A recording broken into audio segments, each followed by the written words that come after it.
Ito yung klase ng recipe na hindi na kailangan ng maraming ingredients. Ito ang tinatawag na beef salpikaw.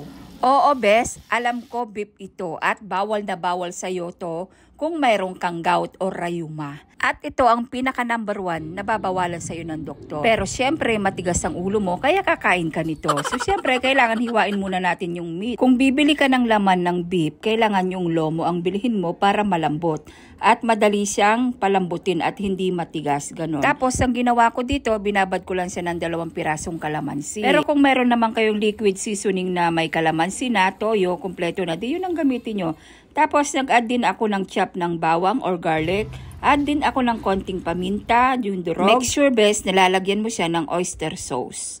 At halu-haluin natin para mag-combine yung mga ingredients niya doon sa loob ng meat. Pagkatapos ay tatakpan po natin ito ng cling wrap. Kailangan dapat mababad ito ng mga ilang oras siguro o kaya mas maganda kung 24 hours mo siyang imamarinate. Saka na tayo maghihiwa ng bawang. Kailangan ganito dapat ang slice para magandang tignan dahil nga beef salpikaw ito, itatoppings lang natin to. Kumbaga, bili ka rin naman pala ng mushroom. Kung wala ka namang mushroom, o di ba mo nalagyan, ganun, para tipid-tipid. Saka na natin ipapry yung ating garlic. Ayan, kailangan magiging golden brown ito, parang ganyan. Pagkatapos, iaahon mo to sa kahirapan para hindi siya masunog at isi-set aside natin.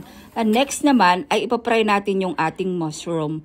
Bahagya lang naman natin itong ipapry mga bes. At pag na-fry mo na to bes, ay iyahon mo ulit sa kahirapan at isi-set aside. Next step na tayo, dito na naman tayo sa ating minarinade na beef kanina. Pwede na yan dahil na-marinade ko na siya ng 24 hours. At lasang-lasa na siya na parang ganyan. O, ipiprito mo lang naman siya na parang ganyan. Pag naging ganyan na siya, naiga-iga ng konti, maglagay ka ng kaunting butter. At ipiprito mo lang siya sa sarili niyang sauce at mga butter na parang ganyan. Pag nakita mo na natunaw yung butter, ilagay na natin yung mushroom at halu-haluin lang na parang ganyan. At habang hinahalo mo na parang ganyan, mag-toppings ka rin ng garlic at halu-haluin. O, eto na ang ating beef salpikaw. O diba, napaka-simple lang, napaka-basic lang iluto at konting ingredients lamang po ang ating kakailanganin. So anong gagawin na natin dito? Iyahon na natin ito sa kahirapan at titirahin na natin.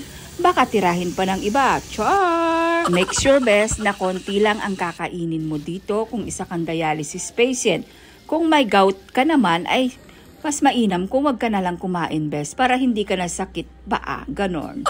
So heto na best ang ating finished product na beef salpikaw. O diba, konting ingredients lang, walang masyadong ma-ingredients pero talagang lasang-lasa yung meat. At sobrang napakasarap nito mga bes. Kaya luto ka na. So ayun lang bes, share ko lang. Ingat. God bless. Bye!